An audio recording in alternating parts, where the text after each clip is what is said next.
નમસ્કાર મિત્રો, જય જવાન જય કિસાન.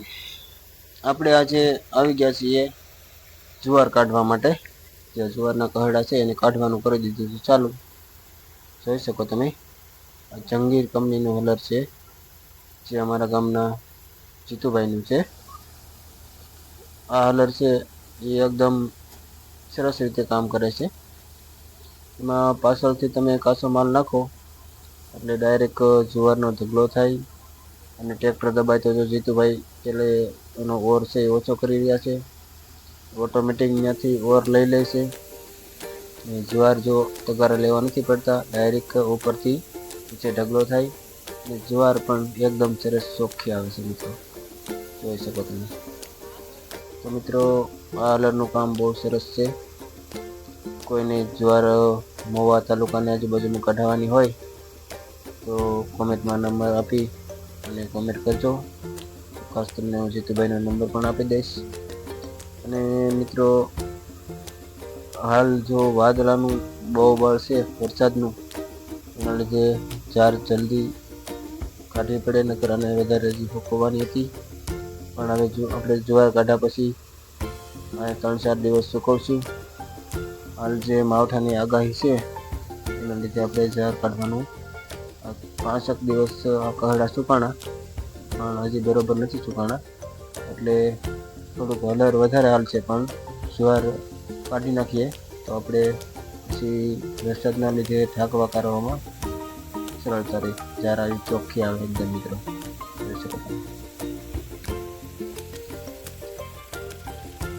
તો મિત્રો આ હલર છે એ માણસો પણ ઓછા જોવે અને કામ બહુ સરસ છે.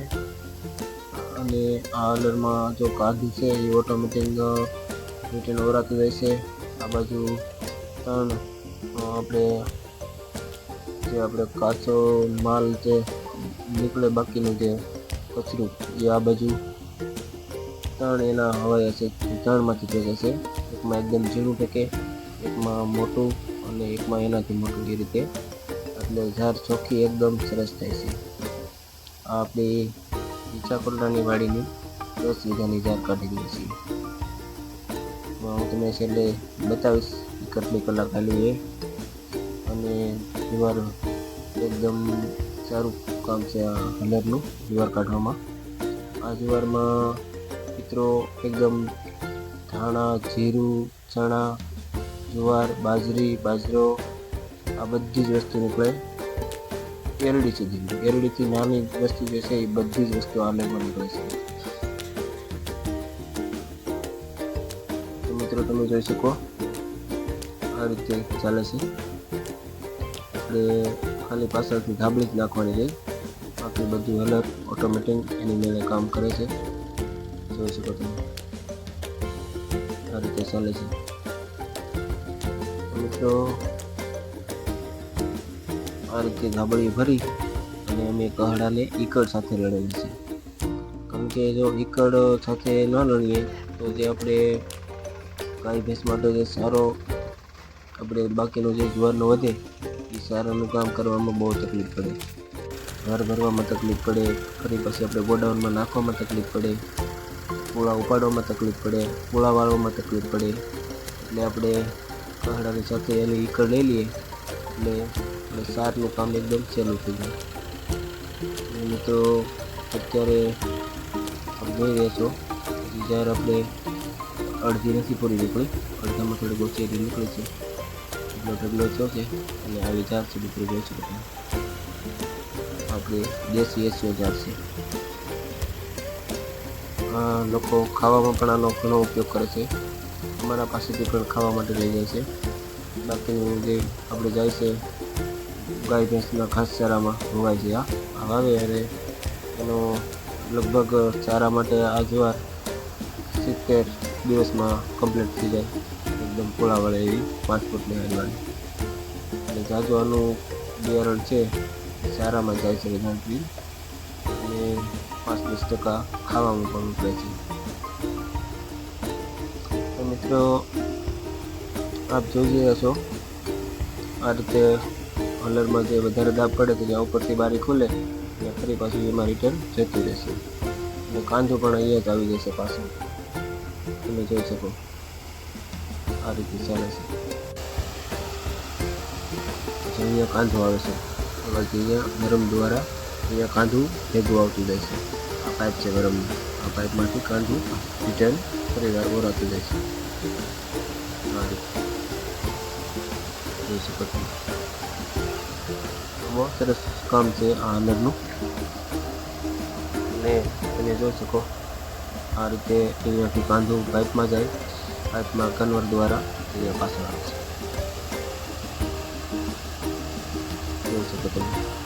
ત્યારે ટ્રેક્ટર થોડુંક દબાય, લીલું છે એના કારણે દબાય એટલે ઓર છે એ જીતુભાઈ અમુક સમય બંધ કરી દેશે એટલે ટ્રેક્ટર ફ્રી થઈ જાય મિત્રો. તો આ રીતે કામ થાય છે. આ રીતે અહીંયા ત્રણ કચરો કાઢે છે. જો આમાં હલકો પહેલામાં, બીજામાં ઈથી ભારે અને ત્રીજામાં ઈથી ભારે, એ રીતે કચરો ફેંકે છે. મિત્રો આપ જોઈ રહ્યા છો આ જંગીર કંપનીનું હલર છે. અને હાલ જે છે એ વરસાદ છે એ ખેડૂતોને બહુ હેરાન પરેશાન કરી રહ્યો છે. એટલે જો આપણે 20 વીઘાની જુવાર છે એ બધી આપણે જુવાર પણ એની વાઢેલી પડી છે. અને જો વરસાદ આવે તો માલના મોઢામાંથી કોળીઓ જાય મિત્રો. આવી પરિસ્થિતિ છે. વરસાદ ખરેખર એક વર્ષથી જ્યારે આપણો પાક પાકે ત્યારે વરસાદ આવે, આ રીતની સ્થિતિ થઈ છે અત્યારે ખેડૂતોની. મિત્રો ખરેખર જે આ માવઠા થાય છે ખેડૂતને બહુ જ નુકસાન કરે છે. એમાં પછી વળતર ને એવું ઘણા કહેતા આવે પણ ખરેખર કશું જ આવતું નથી. આવે તો એમાં પણ કાંઈ ખેડૂતની મજૂરી પણ ના નીકળે. બાકી ખેડૂત જે મજૂરી કરે એની વાત તો અલગ છે, પણ ખેડૂતની પોતાની મજૂરી પણ ના નીકળે એ રીતની વળતર આપે. મિત્રો આપણે ઝાર ખાયેલી હવે કાઢી નાખી છે. આ રીતે ઢગલો છે અને આપણે આ ઢગલાને પોળો પાડીને સૂકવી દઈશું એકદમ. આ રીતે તાલપત્રામાં આપણે પૂરા કાચરી સૂકવી દઈશું. આ રીતે આપણી ઝાર વાઢેલી પડી અને એ ખાલી છેલ્લું કામ શરૂ છે. હવે ઝારનું કામ કાઢવાનું પૂરું થયું અને આપણે હલર હાલ્યું છે 3 કલાકનું. તો 3 કલાકમાં આટલી ઝાર કાઢી નાખી છે આપણે 10 વીઘાની. અને આ રીતે પોળી નાખી દીધી સુકાવા માટે. અને આના માટે આપણે તાલપત્રી અહીંયા રાખશું, વરસાદ આવશે તો ઢાંકી દઈશું. તો ફાઇનલ આપણી ઝાર નીકળી જશે અને સુકવાઈ પણ ગઈ છે અને હલર નીકળી ગયું છે બહાર. જોઈ શકો તમે.